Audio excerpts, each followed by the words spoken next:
اليوم بسوي معاكم عيش بالتونة. هذا عندنا العيش مغسول وناقعته وراح اغسله بعد.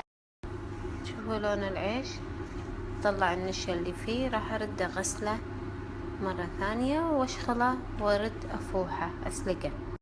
هني حطيت العيش والسمنة والملح، راح احط فوقهم الماي الحار واخليه يستوي نص سوا. لا، راح اخليه يطبخ لين يستوي عندي العيش تقريبا 3/4 سوا.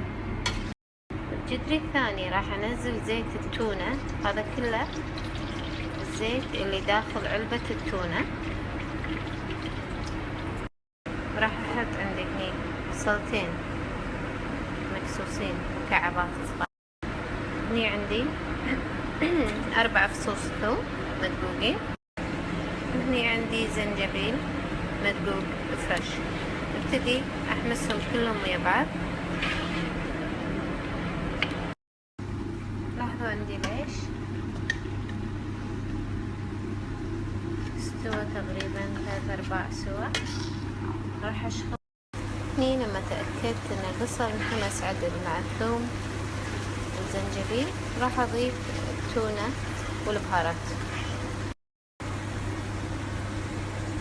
ابتدي اضيف هني عندي التونة، راح احط فوقها البهارات. شنو البهارات عندك حطي، ما عندي مشكلة. حطيت من كل انواع البهارات، البهارات المخلوطة، وحطيت شوية ثوم بودر وبصل بودر وكاري وفلفل اسود ولومي بودر،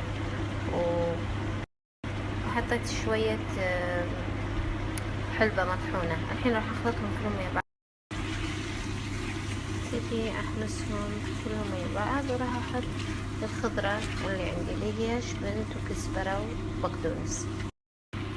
حطيت شوية فلفل احمر بودر، وهني كزبرة وبقدونس وشبنت كلهم قطعتين صغار. هني حطيت علبة معجون طماط، راح احمسها كذي عدل، خلوها تاخذ وقتها بالحماس. وراح احط شوية من الكركم، ابتدي احمسهم كذي عدل ويا بعض. راح احط شوية ماي، ابي صلصة شوية مو وايد بس شوية. شوفوا شلون راح اضيف شوية ماي عشان راح اخذ من الماي هذا واسوي منه صوص حق التقديم. شوفوا الحين راح اخذ من هذا المرق واسوي لي مرق على الجنب لانه راح يشربه كله السمك. راح احط علبين فلفل اخضر. الحين راح اشيل من المرق واحطه الجد الثاني بالمشخال. ابي اشخله، ما بينزل فيه سمك، بس ابي الصوص هو اللي ينزل. مرة ثانية نكرر السالفة. بناخذ هني هذا المرق اللي شخلته من التونة، راح احط عليه هني عندي قفشة ونص نشا. هني مذوبة قفشة ونص نشا على تقريبا نص جلاس ماي. اوكي، راح اصبهم فوق المرق عشان يصير عندي ثقيل. شوفوا اصب النشا اللي مذوبته بالماي على المرق، ابي يثقل عندي. الحين راح اشيل الكمية وراح اخلي شوي بالقاعة واحط اسوي طبقات العيش. اوكي،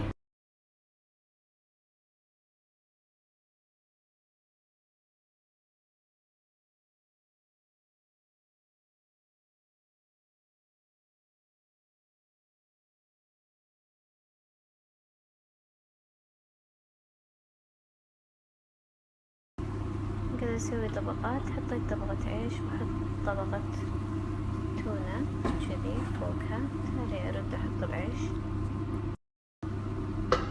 مرة ثانية، احط طبقة عيش. طبعا العيش يستوي عندي 3/4 سوا، مو سوا كامل. راح اخليه بعد على نار هادية. بعد ونرد نضيف الطبقة، ما ادري هذه اي طبقة، ثالثة او اتوقع الطبقة الثالثة. ساعات في أكلات نفس هذه الأكلات البسيطة سهلة وبسيطة وطعمها حلو، اعتمدوها. نحط آخر طبقة من العيش.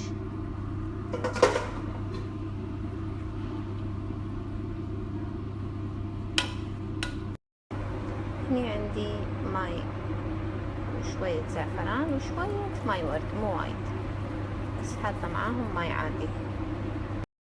الحين راح أغطيه وراح أخليه مدة ربع ساعة على نار هادية لين يستوي عندي 100%.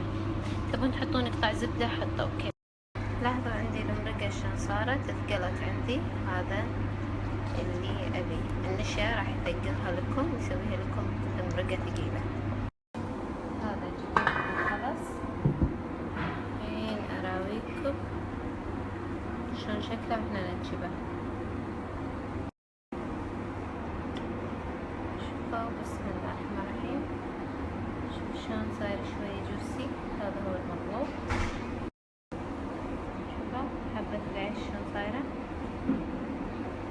طبعا الريحة ما شاء الله لا اله الا الله تينن.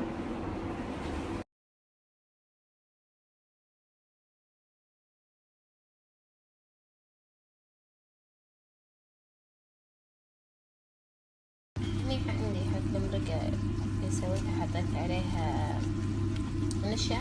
راح احط عندي كزبرة فريش آخر شي وأطفي عليها. تدرون إن بغيت أهد الطبخة وأروح، حسيت بهبوط، بس إن شاء الله الحين أموري أحسن.